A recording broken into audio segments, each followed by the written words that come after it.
ఏపీలో special package రగజా continue అవుతోంది. కేంద్రం స్టేటస్ ఇవ్వకపోయినా ప్యాకేజీకి చట్టబద్దత చేయాలని డిమాండ్ పెరుగుతోంది. ఆర్థిక శాఖ టేబుల్ ఐటంగా తీసుకొచ్చినా ప్రధాని పట్టించుకోకపోవడంపై ఏపీ ప్రజలు మండిపడుతున్నారు. మరోసారి అన్యాయం చేయాలని చూస్తుందని ఆరోపిస్తున్నారు. అయితే ప్యాకేజీకి చట్టబద్దత సాధిస్తామంటున్నారు అధికార పార్టీ నేతలు. ఆంధ్రప్రదేశ్ పునర్విభజన చట్టం సరిగా అమలు కావటం లేదని ఆరోపణలు చాలానే ఉన్నాయి. చట్టంలో పొందుపరిచిన కొన్ని అంశాలను కేంద్రం పట్టించుకోవడం లేదంటూ ఏపీ ప్రజలు మండిపడుతున్నారు. ముఖ్యంగా స్పెషల్ స్టేటస్ అంశం చట్టంలో లేదంటూ కేంద్రం దాటవేయడంతో ఆగ్రహం వ్యక్తం చేశారు. ప్రజలు ప్రతిపక్షాల నుంచి వ్యతిరేకత రావడంతో ప్రత్యేక ప్యాకేజీతో సరిపెట్టింది కేంద్రం.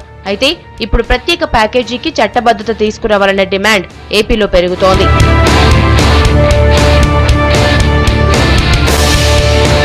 జనం కోరుకుంటున్నట్లుగా ప్రత్యేక ప్యాకేజీకి చట్టబద్దత కల్పిస్తామని హామీ ఇచ్చారు కేంద్ర మంత్రివర్గంలో ఉన్న ఏపీ పార్లమెంటు సభ్యులు.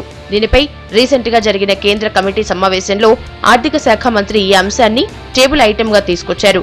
అయితే ప్రధాని మోడీ మాత్రం సమయం లేదంటూ దాటవేసినట్లు తెలుస్తోంది. దీంతో మరోసారి ఏపీ ప్రజలకు అన్యాయం జరిగిందని వైసీపీ నేతలు మండిపడుతున్నారు. ఏపీ ప్రభుత్వం సరిగా స్పందించకపోవడంతోనే ఇలా జరిగిందంటూ ఆరోపిస్తున్నారు.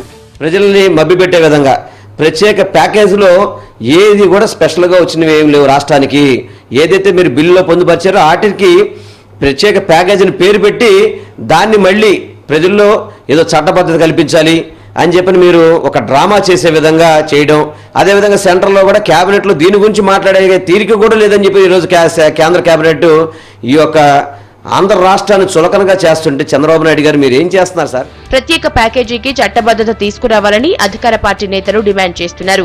కేంద్రం ఇప్పటికే అనేక విధాల ఆదుకుంటుందని అన్నారు. త్వరలోనే ప్రత్యేక ప్యాకేజీకి చట్టబద్దత వస్తుందని అంటున్నారు. కేంద్ర ప్రభుత్వం ప్రకటించిందో ప్రత్యేక హోదా బదులు ప్రత్యేక ప్యాకేజీ, దానికి చట్టబద్దత కల్పించాలని చెప్పి మేము డిమాండ్ చేస్తా ఉన్నాం. అది రాబోయే సమావేశంలోపు ఎటువంటి పరిస్థితుల్లోనూ చట్టబద్దత కల్పిస్తామని చెప్పి కూడా కేంద్ర ప్రభుత్వం స్పష్టంగా అరుణ్ జైట్లీ గారు చెప్పడం జరిగింది. నిన్న సమయాభావం వల్ల టేబుల్ ఐటమ్గా వచ్చినప్పటికీ కూడా దాన్ని దాన్ని అప్పటికప్పుడు చర్చించేదానికి టైం లేదు కాబట్టి నెక్స్ట్ సమావేశం అంటే 1వ తారీఖు అవుతుంది అని చెప్పి కూడా చెప్పారు. కాబట్టి ఇది తెలుగుదేశం పార్టీ చంద్రబాబు నాయుడు గారు ఏ విధంగా పట్టుదలతో సాధిస్తారు అంటానికి ఇది ఒక ఉదాహరణ.